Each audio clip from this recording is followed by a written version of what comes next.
Hello guys, कैसे हैं आप लोग। मैं रामदास और आज आपके लिए मैं वीडियो लाया हूं जिसमें कि चाइना ने जो है प्लान करा है कि अपने तिब्बत के रीजन में अगले कुछ सालों में वो जो है 1 ट्रिलियन युआन युआन वहाँ की जो है बेसिकली करेंसी है। तो अगर डॉलर्स में देखेंगे तो 146 बिलियन डॉलर जो है वो वहाँ पे इन्वेस्ट करेगा आने वाले अगले अगले कुछ सालों में।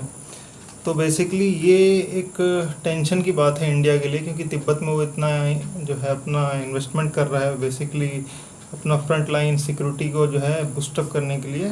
तो ये इंडिया के लिए एक बहुत बड़ी टेंशन है, क्योंकि देखिए इंडिया की इकोनॉमी इस वक्त बहुत बुरी हालत में है और इंडिया के लिए एक बहुत कोलेस्ट्रल अमाउंट है जो कि सच्चाई है कि इंडिया इसको मैच नहीं कर सकता है।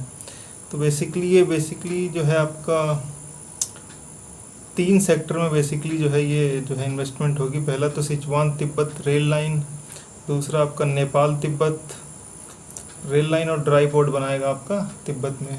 तो बेसिकली सिचुआन तिब्बत जो है बात करते हैं तो उसमें अगर आप मैप में देखेंगे तो जिनिंग, अजीब से नाम होते हैं इनके, जिनिंग से लेके लहासा तक जो है आपकी पहले से रेल लाइन है, लेकिन उसमें टाइम उनको बहुत लगता है। तो जो दूसरी वो जो है आपकी रेल लाइन बना रहे हैं चेंदू से लेके लहासा तक, ये रेल लाइन बना रहे हैं ये बेसिकली कि कम टाइम में जो है ये आराम से वहाँ तक पहुँच पाएँ। तो बेसिकली अगर इसमें देखेंगे तो इंडिया के लिए दिक्कत क्या है। इंडिया के लिए इसमें दिक्कत है कि निंची जो है एक जगह है मैप में आप देखिए, उसमें जो है अरुणाचल प्रदेश से काफ़ी पास से वो लाइन जा रही है। तो वो सबसे बड़ी टेंशन है इंडिया के लिए कि इतने पास से जो है अरुणाचल प्रदेश की ये लाइन ले जा रहे हैं। और दूसरा जो है आप देखिए बेसिकली लहासा जो है ना तिब्बत की कैपिटल थी जब तिब्बत आज़ाद था 1959 से पहले के टाइम पे, तो उस समय उसकी कैपिटल हुआ करती थी। और बेसिकली देखिए नेपाल जो है इंडिया और चाइना के बीच में जब से तिब्बत ऑक्यूपाई करा है चाइना ने, तब से नेपाल जो है बफर जोन का जो है आपका काम करता था इंडिया और चाइना के बीच में। आज के टाइम में नेपाल जो है ओली सरकार जो है काफ़ी हद तक प्रो चाइना हो चुकी है, काफ़ी हद तक क्या चाइना ही चाइना हो चुका है वहाँ पे, प्रो चाइना की तो बात ही छोड़िए। तो बेसिकली अगर आप देखेंगे तो लहासा से सिगाटस्टे तक अगर देखेंगे तो रेलवे लाइन जो है उनकी ऑपरेशनल है, और सिगाटस्टे से लेके गेरोंग तक जो है अंडर ऑपरेशनल है, मतलब काम चल रहा है इस पर। और गेरोंग से लेके जो है काठमांडू तक जो है आपका ये काफ़ी तेज़ी से जो है इस पर काम बन जाएगा। तो बेसिकली अगर ये काठमांडू तक जो है अपना जो है रेलवे लाइन बना देते हैं तो ये मिलिट्री पर्पस के लिए क्यों नहीं हो सकती, सबसे बड़ा क्वेश्चन है।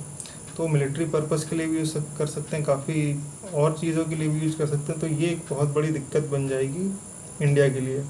और बेसिकली अगर तीसरे प्रोजेक्ट की बात करें तो आज के टाइम पे अगर आप देखेंगे नेपाल जो है मेनली इंडिया का जो है कलकत्ता पोर्ट जो है इस्तेमाल करता है अपने एक्सपोर्ट्स के लिए और इंपोर्ट्स के लिए अदर कंट्री से।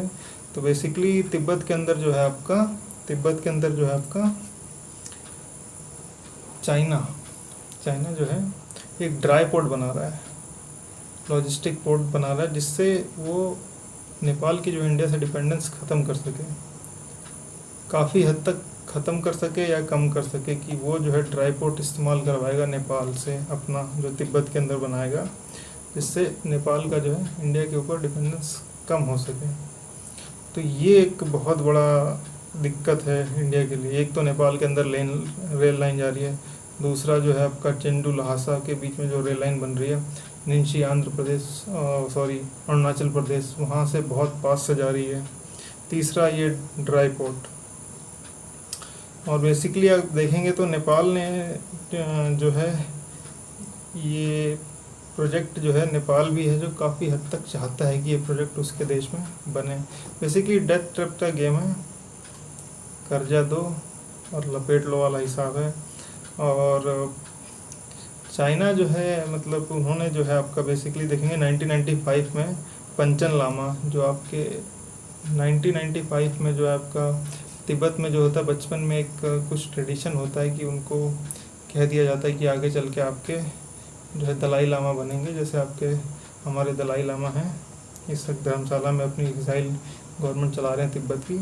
तो उसी तरह इनको भी कहा जाता है कि पंचन लामा आगे चल के जो है दलाई लामा बनते, पर इनको जो है 1995 में जो है चाइना ने अगवा कर लिया था, वर्ल्ड का यंगेस्ट प्रिजनर जिसको आज तक नहीं छोड़ा गया है। तो चाइना बेसिकली किसी की सुनता नहीं है।